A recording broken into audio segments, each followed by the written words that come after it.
Hawaii is a place of breathtaking natural beauty. But it's no ordinary tropical paradise. Hawaii has a dark side. From deep underground, an explosive inferno releases blazing torrents.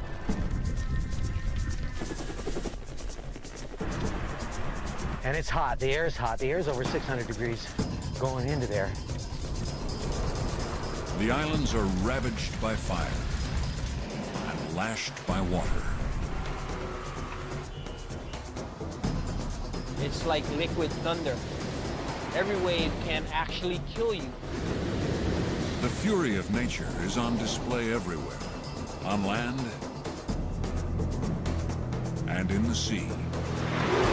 The competition is very, very intense. If you're in the water with extremely active, aggressive animals, that can be also very scary. In Hawaii, turbulent forces have conspired to create a paradise filled with perils.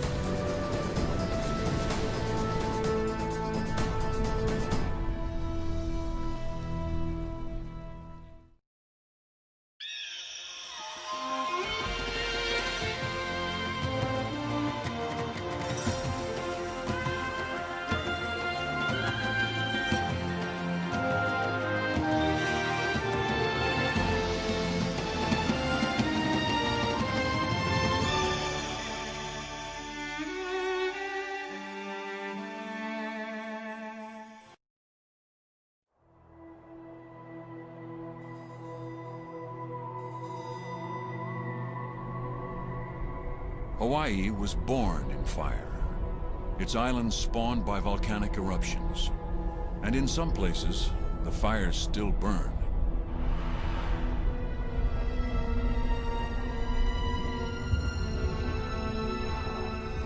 On the Big Island, the island named Hawaii, Kilauea spews forth molten rock in a daily spectacle of creation. The volcano's newest cone, Pu'uo'o, has erupted almost continuously since it first appeared in 1983. The steady flow of lava over 2 decades has added more than 500 acres to the island.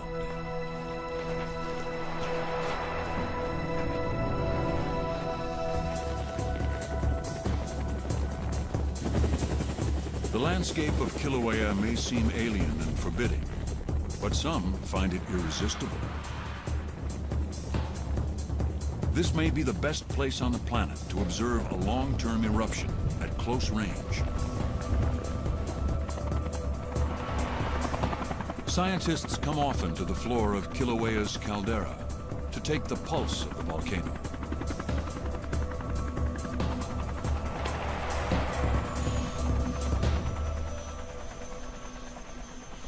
Here, the ground itself is hot and treacherous, in danger of giving way to the lava that flows beneath.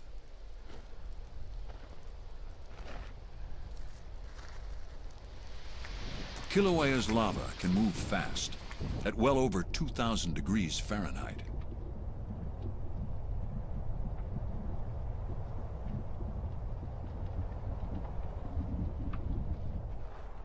For geologists Carl Thornburg and Tim Orr, today's mission is a daunting one: retrieving samples from a fresh batch of molten lava. Looks like we got some hot stuff up ahead.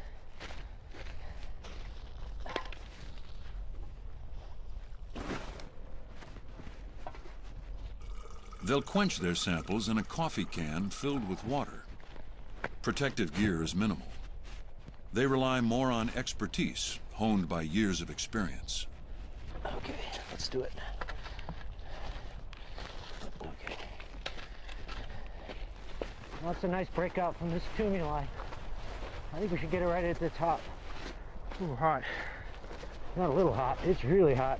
The lava is surrounded by a scorching shroud of superheated air.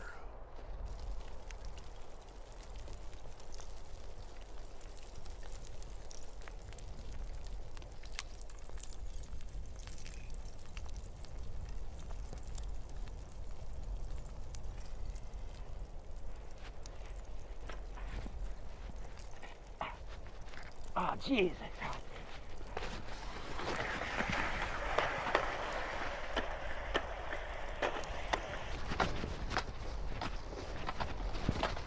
I'm coming in from this side. Oh, a good sloppy one. Color and brightness are good indicators of temperature. But the heat reveals itself in other ways. Well, it's hot enough to burn the hair off the top of your eyebrows. And I certainly kind of got red cheeks after that one. That was a hot one. Rip it up, rip it up. All right, I got it. The temperature is about 1150 degrees centigrade. That's what? 2100 Fahrenheit. So it's a lot hotter than you can get your kitchen oven, that's for sure. And it's hot, the air's hot. The air's over 600 degrees going into there. So you're walking into an oven. So it's hard to get good samples when, but when you need them, you get them. We always get our sample, don't we, Tim? Oh, yeah. The composition of the lava can tell them how and where it was formed. Come on, quench. All right, you got a time? It is 1406. It can also help in forecasting changes in the eruption. Let's put the rest of that in, okay? Tiny fragments of lava reveal Kilauea's deepest secrets. We try to get a sample of lava as close to the vent every week, as close to the vent as we can get. It allows us to get a feel for the long-term changes, whether the eruption is going to stop, whether it's going to continue. So we get a much better handle on what's going to happen next. Figuring out Kilauea's next moves isn't easy. The volcano is always changing and seemingly inexhaustible.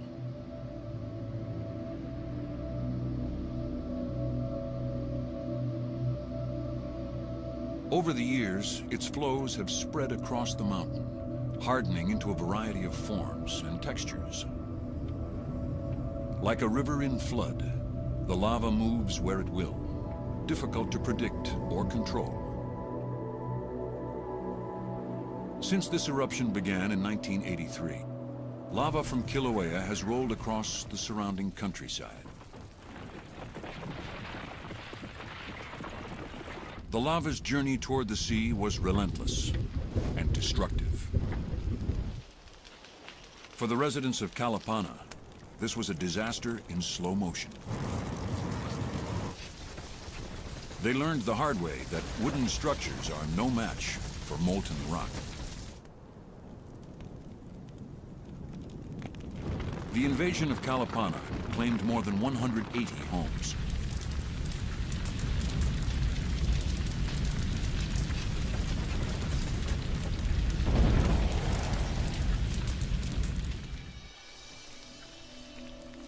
Eventually, the community was buried in a thick shroud of lava. When Kilauea's flow stops, its destructive power is transformed. As it cools and hardens, everything in its path is enveloped in a prison of stone.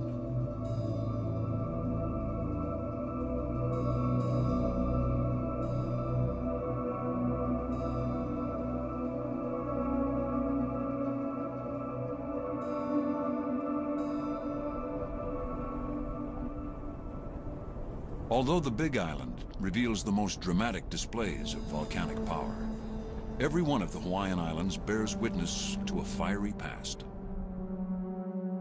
The Hawaiian chain stretches for more than 1,500 miles through the heart of the Pacific, the most isolated archipelago on Earth.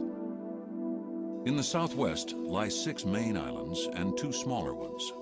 Their rugged landscapes provide clues to the forces that shape them.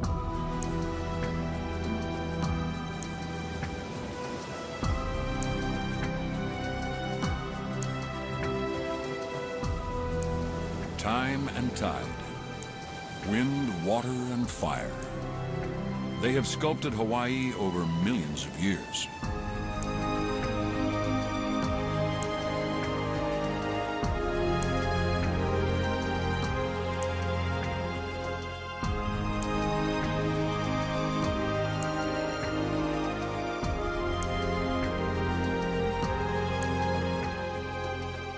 Jagged cliffs, the remnants of extinct volcanoes, rise 1,000 feet above the sea. They testify to the combined power of erosion and seismic forces. Magnificent canyons were created when earthquakes twisted and split the landscape.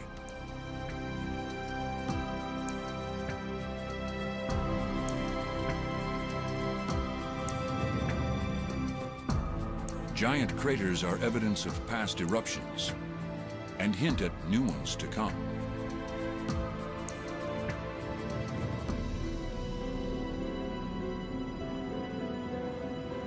The most ancient volcanoes, worn down by the elements, now lie hidden beneath a carpet of green.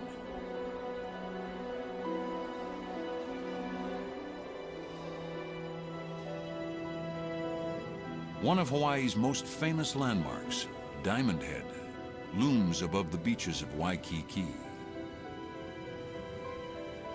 The site is postcard perfect, but few realize that 10,000 years ago, this too was the scene of a violent eruption, as lava fountained from these walls and spilled into the sea. Today, nearly 500,000 people live in its shadow. Hawaii's volcanoes did more than sculpt the landscape. They actually built the islands from scratch. The Hawaiian chain sits atop the Pacific Plate, a shifting block of the Earth's crust. Beneath the plate lies a stationary hotspot. It produces a column of magma, creating volcanoes that gradually rise above the sea to form islands. As the plate slowly drifts northwest, each island in turn is pulled away from the hotspot, and the volcanoes are extinguished. The hotspot now sits 20 miles south of the Big Island, where it's creating a new volcano named Loihi. To see it, you have to head underwater. Keeping an eye on the young volcano, scientists like Terry Kirby journey down in a manned submersible. We never know what we're going to find in there from year to year, and this year there was a little more anticipation because we heard that there was some seismic activity.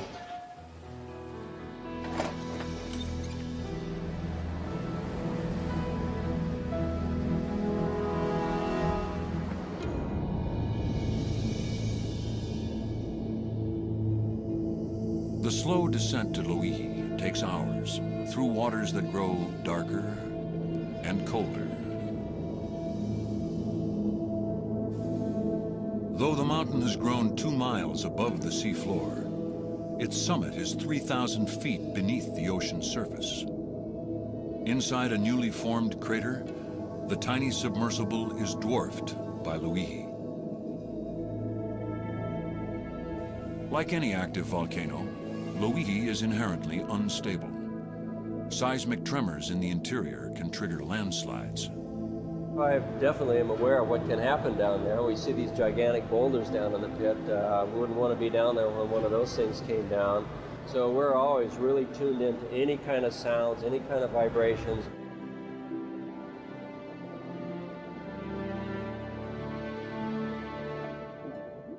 A few species have adapted to this hostile environment, managing a precarious existence.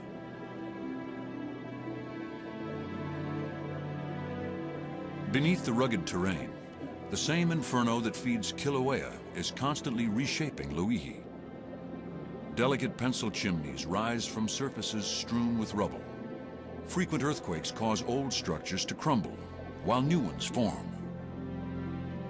This is pretty amazing. This is actually part of the wall that collapsed 2 years ago. You can see the edge of it coming up here, a very sharp ridge that used to extend quite a ways further out, and all that caved in and came down a couple of years ago.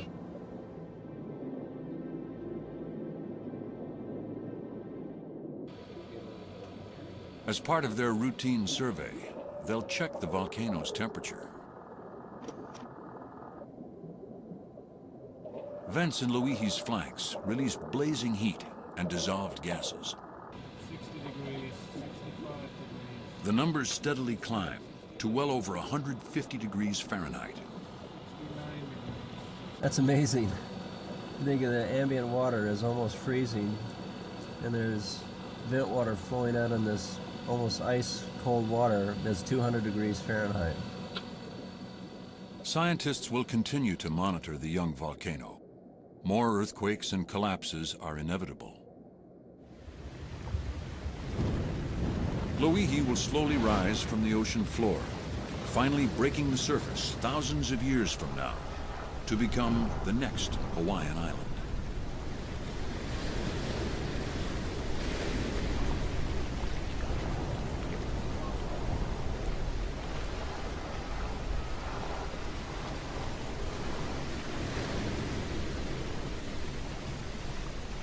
When it emerges from the sea, Loihi will be barren and lifeless, like every new volcanic island. Yet even in this severe moonscape of frozen lava, spores and seeds blown by the wind manage to take hold. Tiny trees push through cracks in the surface, reaching for the tropical sun. Wind and water quickly break down the lava into soil. In just 100 years, the bare flow can be transformed into a garden.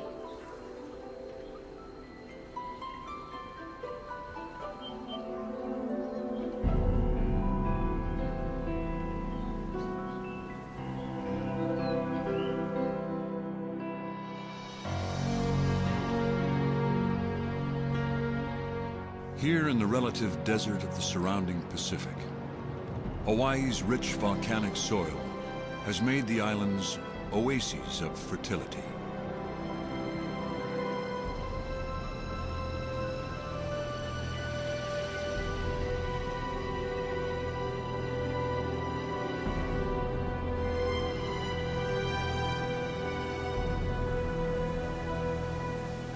Sediments wash down to the coasts, and the island's flanks provide purchase for coral reefs, the most bountiful of all marine environments.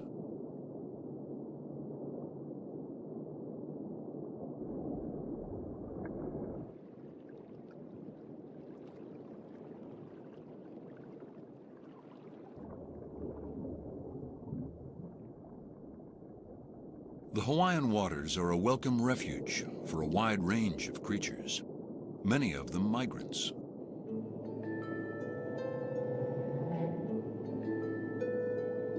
The largest of all are humpback whales. Each winter they arrive by the thousands from colder latitudes.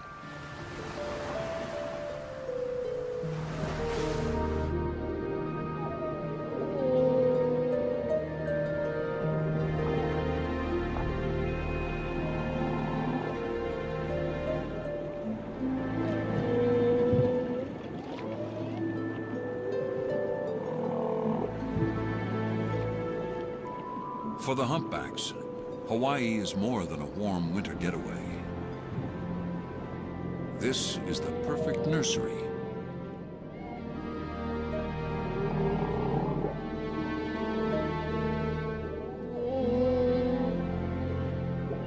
Here in Hawaii, females can give birth and nurse their young in safety, free from the threat of killer whales.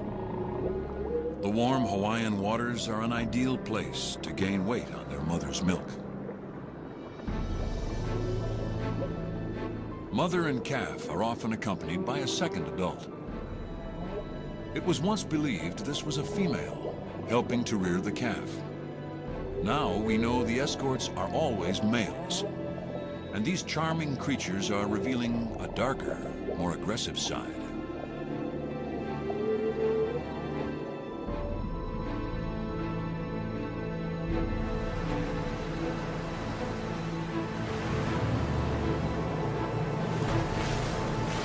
Scott Spitz has witnessed humpback aggression firsthand, observing them over 10 winters off the coast of Maui.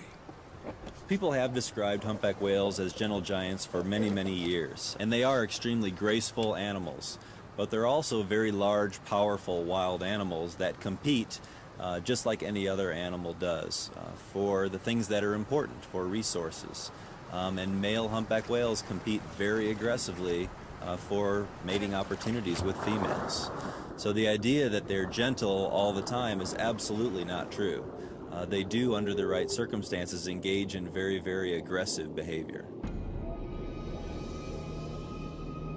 The humpbacks form large, competitive pods of as many as 20 males, with a single female. The males challenge each other to get close to the female, to win the right to become her escort, and perhaps her mate.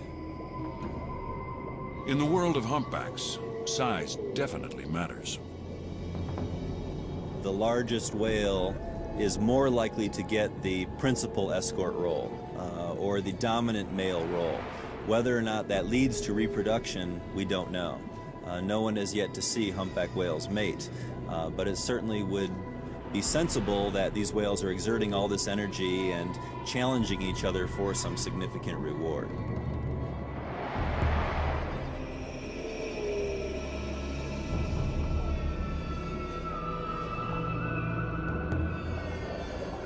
Many of the whale's challenges are almost imperceptible to humans.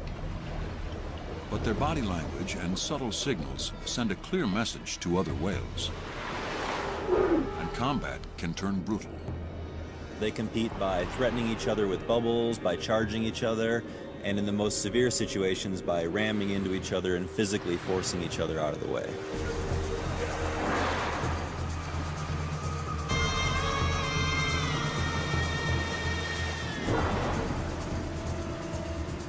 When a large group of males is involved, the competition heats up, and a series of duels can last for hours.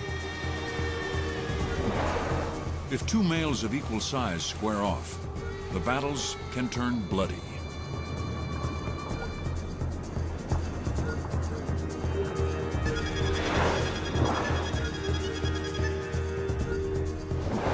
Fins and blowholes can be rubbed raw.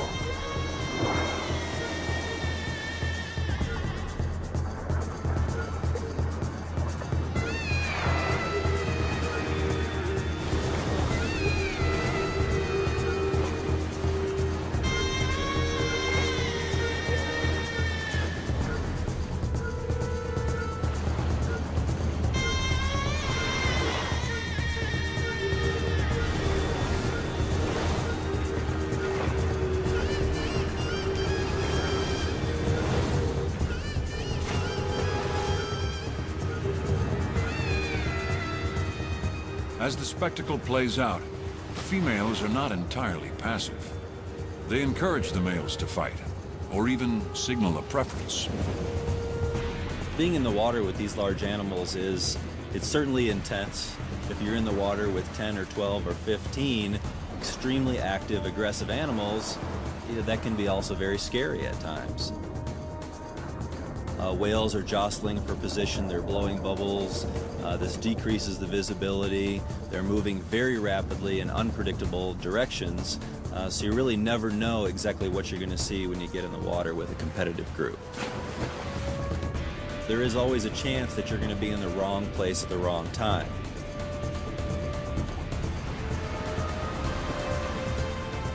Like the islands themselves, the humpback's majestic beauty masks a ferocious power.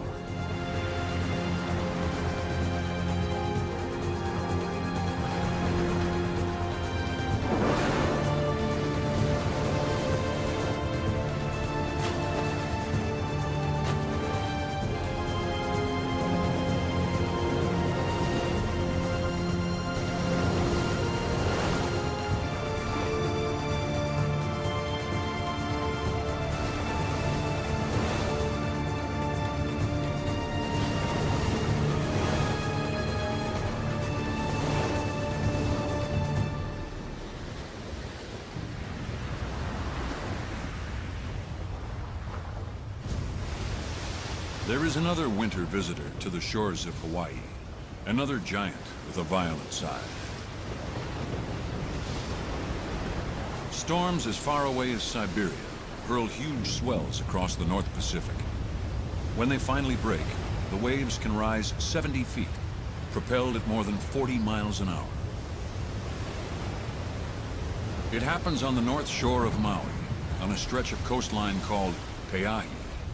Today, both the waves and the beach are known by a new name, Jaws. Monster waves like these are seen only rarely, usually during the winter. But the surf here is always dangerous, and a team of lifeguards watches over Maui's beaches year-round. After you get that one posted, come back and get this one in. Archie Kalepa is the head of ocean safety for Maui County, and he's a top-rated surfer himself. It's definitely dangerous working there because of the imposing surf, the rugged coastline, the rocky shore. Cleo, is that Andy out there? Archie knows the dangers of big waves and their attraction. Once you've accomplished being in that environment, surfing those kind of waves, you kind of live for that moment. And when it's not here, that's all you can think about.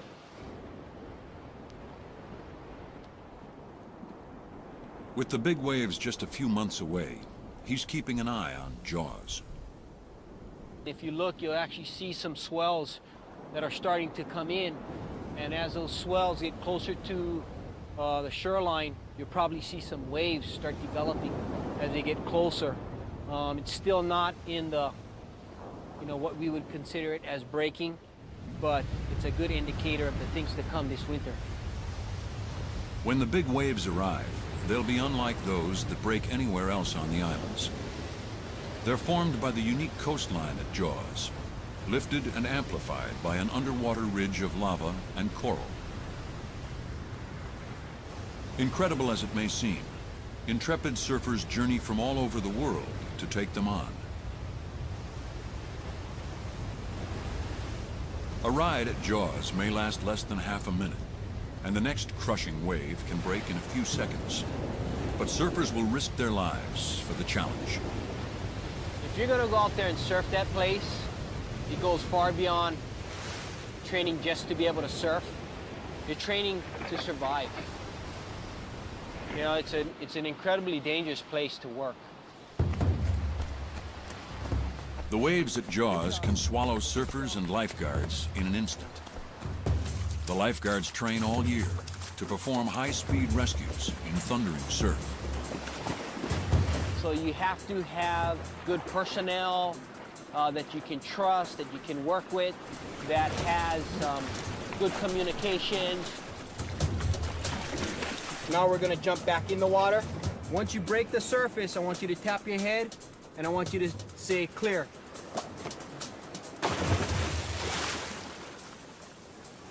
Clear. Good. Good job.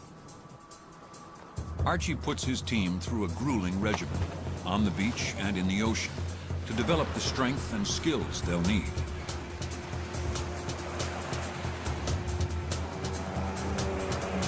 Wave runners and special rescue boards make their mission possible.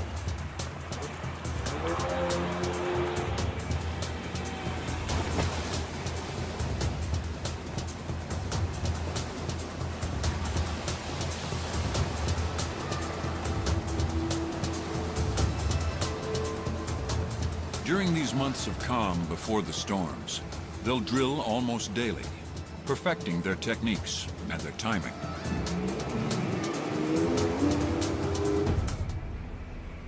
This is not Jaws, but it'll be here. And when it's here, you'll know.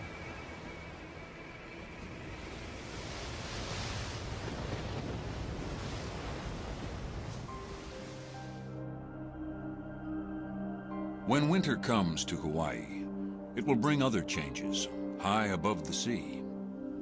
At nearly 14,000 feet, Mauna Kea on the Big Island rises above 40% of the Earth's atmosphere, making it ideal for observing the stars.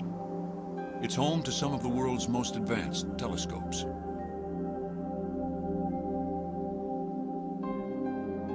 The summit of Mauna Kea is usually barren and dry. Most of the mountain's annual precipitation falls in the form of snow. In fact, blizzards are common in the winter. Winds can top 70 miles an hour. Roads become impassable. and drifts leave observatories snowbound.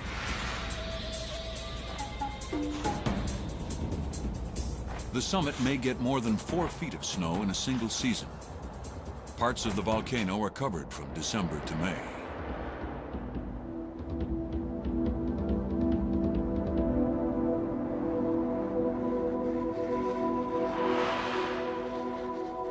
In midwinter, the top of Mauna Kea no longer looks like Hawaii at all.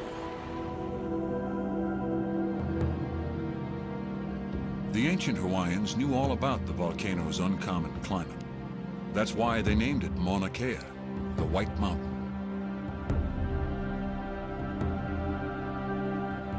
But when a blizzard rages on Mauna Kea, chances are good that down at sea level, it's pouring.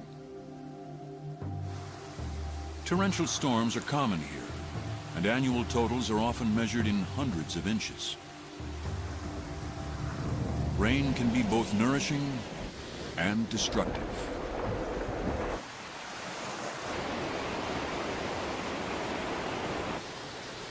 On these mountainous islands, water is always on the move, and it moves fast.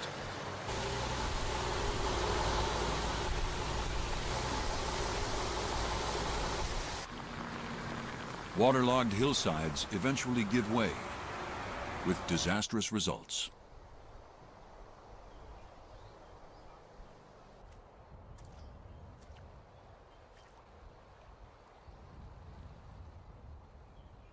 On Oahu, one community found itself in peril after tons of rock rolled down from the hills above.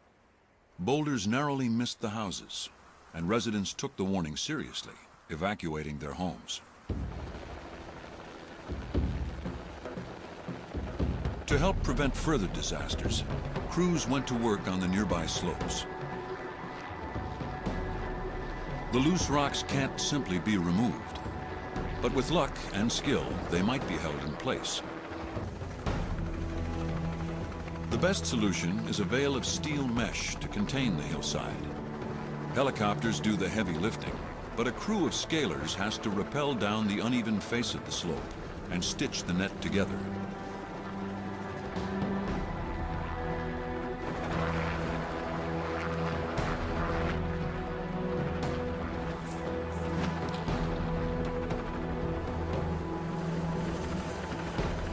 Their work may keep the rocks in check here, for a time. But in Hawaii, erosion is part of the natural order. What the volcanoes have built up, wind, water, and seismic forces will inevitably tear apart.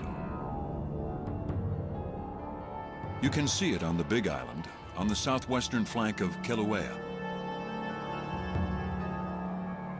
The Great Crack is an 8-mile-long fissure, up to 40 feet wide and 70 feet deep.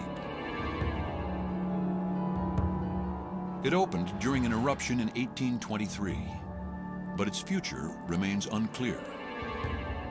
Some scientists believe this fracture might act like a giant hinge, detaching one part of the island from the rest. Clues may lie hidden deep inside the crack itself.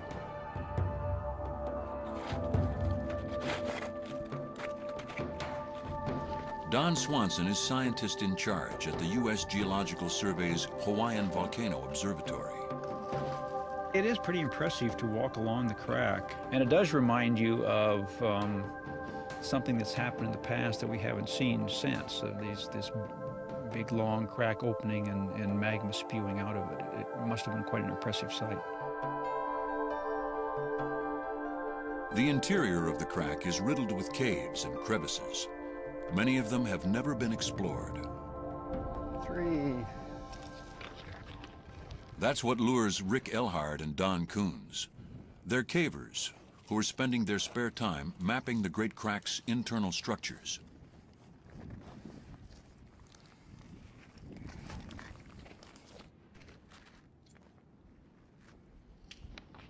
Oh, what a drop. Once we get beyond 2 or 3 of these pitches, there's a dam. We know almost definitely that we're the first people to ever be there. Wherever it takes us to, whatever we find down there, we'll be the first to ever discover it. fun. We're hanging on a rope and we don't know where we're going. What I'm most interested in is all this rock stuff right over here oozing and dripping down the wall. It's like candle wax. That tells us that activity from the volcano, from the caldera, hot molten magma flowed through this area at one time. It's not just a broken tectonic crack. It was an active living part of the volcano. Woo! All right, here we go.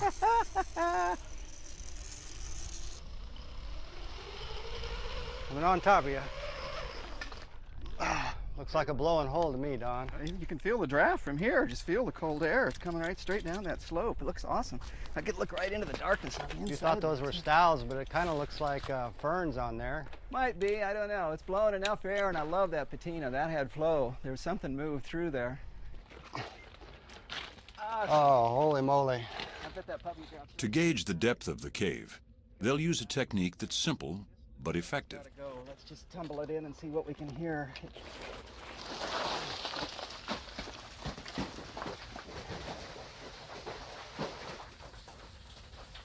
Still rattling.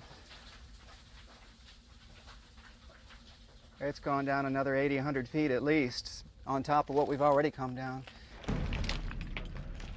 On rappel, into the abyss. The only way to learn more is to follow the rocks into the darkness below. Oh my God, it's huge! All right.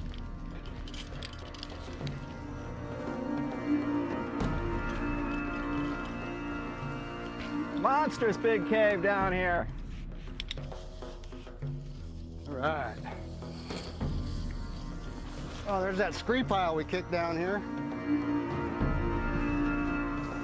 This is the biggest cave they've ever seen in the Great Crack, and it's the first time anyone has set foot here.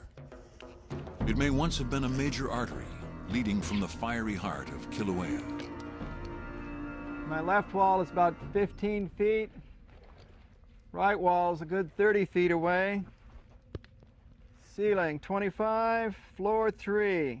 Oh, I'm just making a quick sketch of the cave. I'm doing a plan view right now, and then we'll pick up a profile. Basically just showing the contour of the ground, how it slopes down in one direction, up in another. On point. Tape 17.2.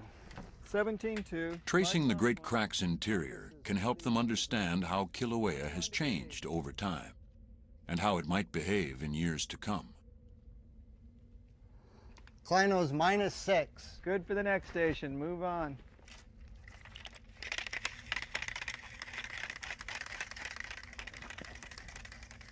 Some believe a future eruption could cause the Great Crack to split further, perhaps causing the entire southern edge of the Big Island to slide away into the sea. The Hawaiian landscape has undergone cataclysmic changes many times in the past. Some of the islands are bordered by towering cliffs. Far below, just offshore, lie vast deposits of rubble. They provide clues to how these sheer cliffs were formed.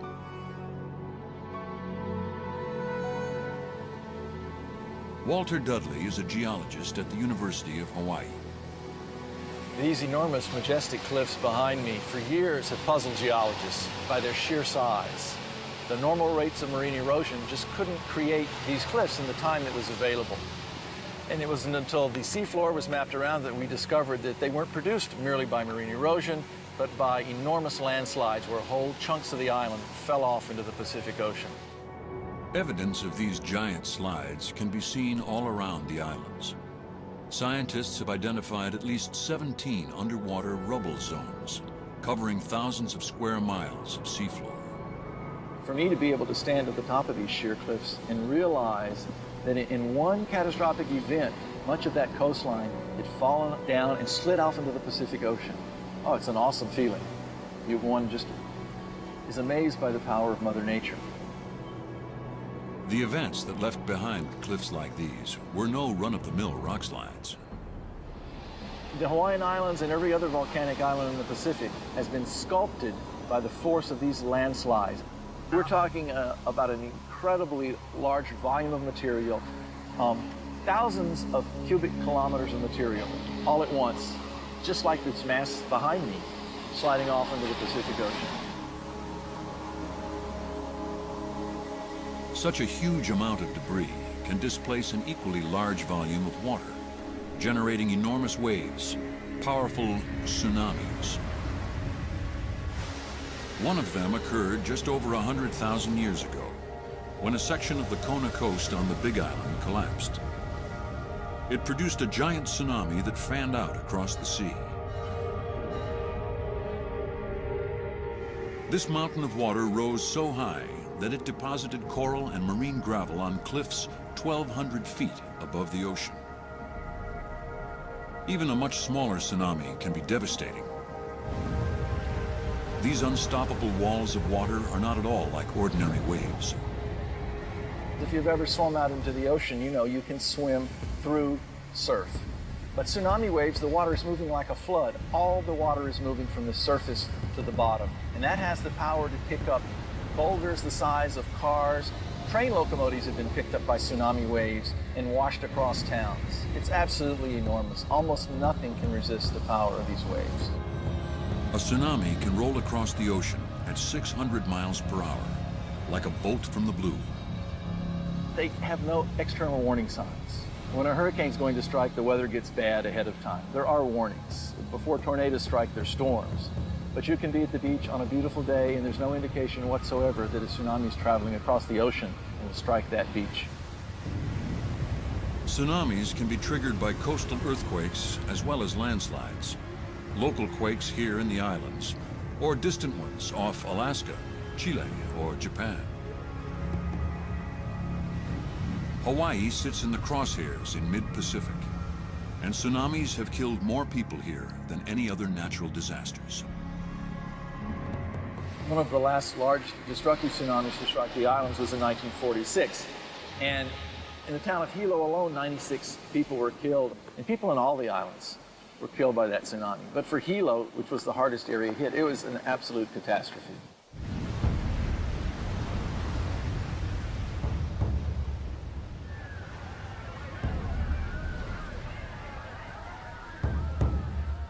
The 1946 tsunami was generated by a quake in the Aleutians and rolled across 3,000 miles of ocean before slamming into Hilo. It destroyed most of the buildings that fronted the ocean. It went in several blocks in some places. It destroyed the railway. The only buildings that weren't completely destroyed were those that were made of reinforced concrete and were away from the sea.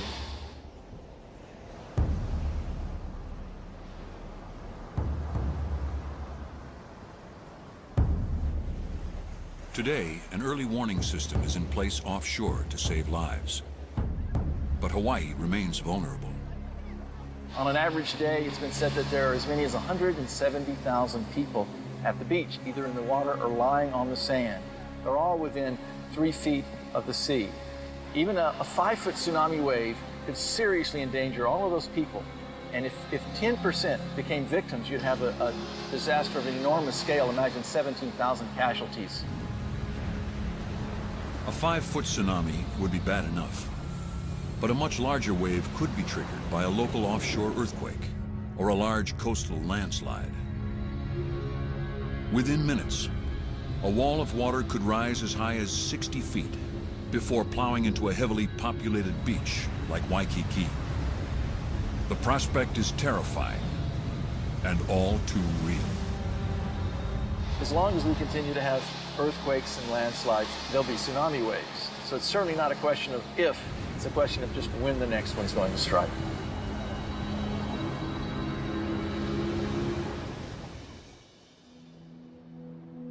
Fortunately, tsunamis don't happen that often. But large waves can be counted on to batter the Hawaiian coast.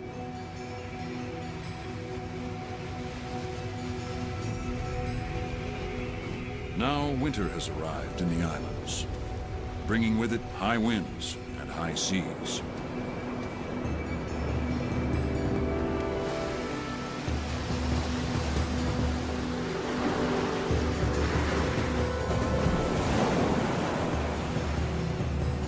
At Pe'ahi, Jaws is at full throttle. Wave-hungry surfers are ready for it. And so is Archie Kalepa. Jaws is here, and this is what we prepare ourselves for year after year after year. The training that we go through when the surf's small, when the surf's medium, when the surf is big. Today it's here, and we're going to get first-hand experience. We're going to go on a patrol. Our guys will see up front, up close, the magnitude and the power of Mother Nature and what it possesses.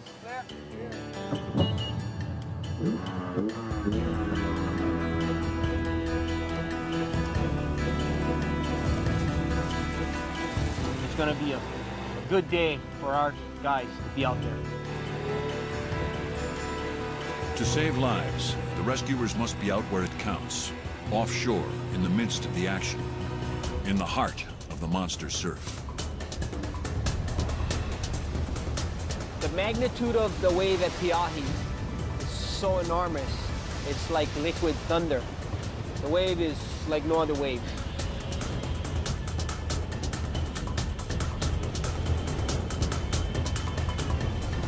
When I look at Jaws, it brings fear, it's a heavy adrenaline rush, and it brings excitement.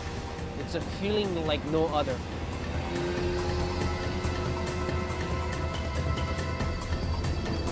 All these thoughts start going through your mind, how you gotta be prepared physically, mentally, spiritually. You gotta imagine yourself making it through every wave, because every wave can actually kill you when Jaws is really happening.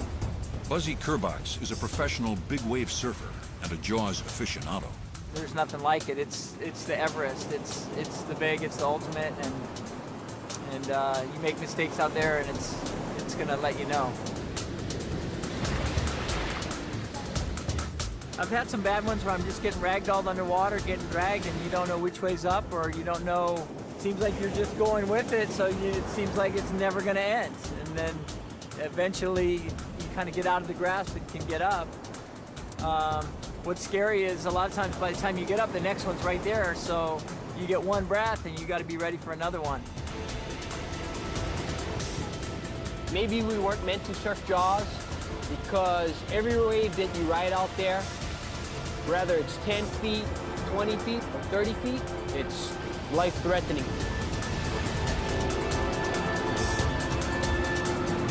The lifeguards consider it a good day at Jaws when everyone makes it back to shore in one piece. And their track record is spotless. They've never lost a surfer.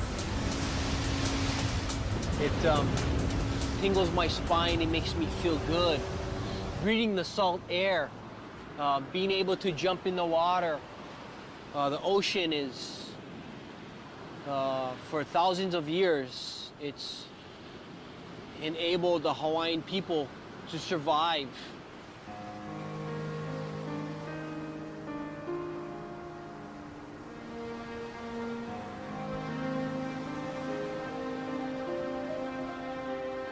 I feel really gifted to be a Hawaiian, to grow up here in Hawaii and to have the ocean as my playground.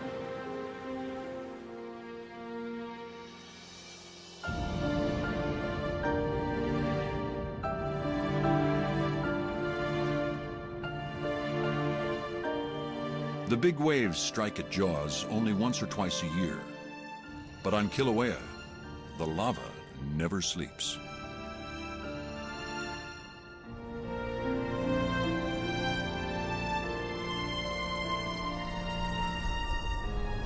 As night falls, the volcano, illuminated by its inexhaustible fires, reveals features that are hidden under the bright tropical sun.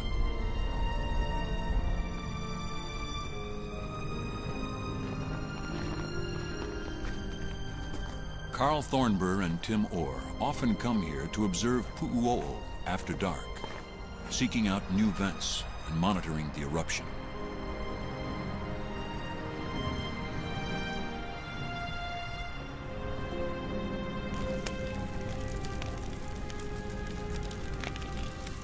The crater continues to evolve as new flows scorch the surrounding landscape.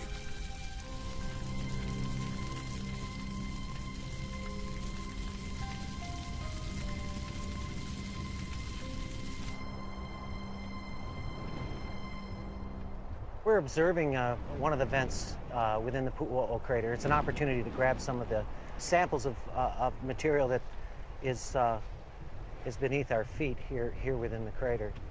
And we want to keep an eye on this because activity could pick up pretty quickly.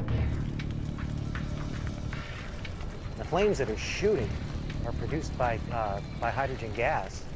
And every once in a while, when this thing bubbles and churns, it sends a spit of spatter. And it could be that, you know, it could really pick up. I'll be eyes up for you. Where do you want to put it? On the ridge in the front?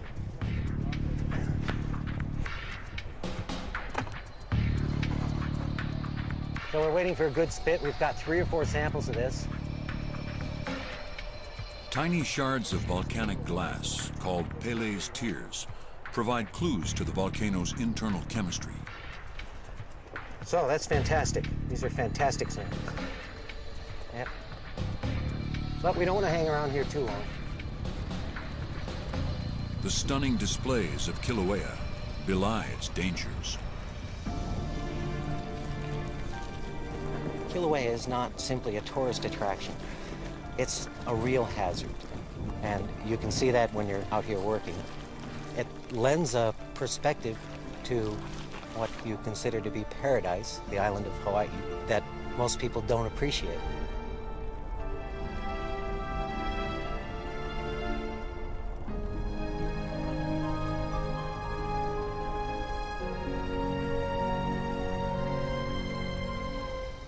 Hawaii may be paradise,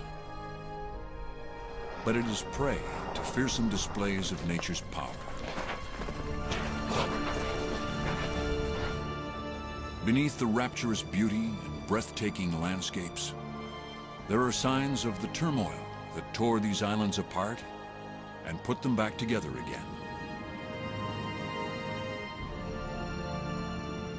Hawaii was forged in fire, shaken by seismic upheavals, and lashed by the sea.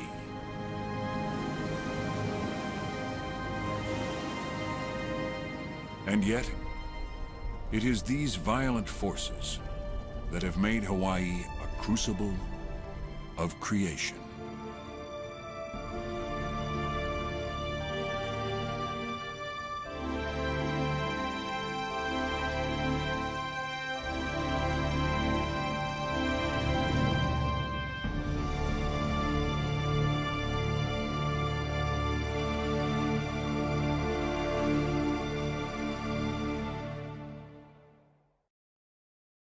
Stay tuned for what's coming up next on Nature.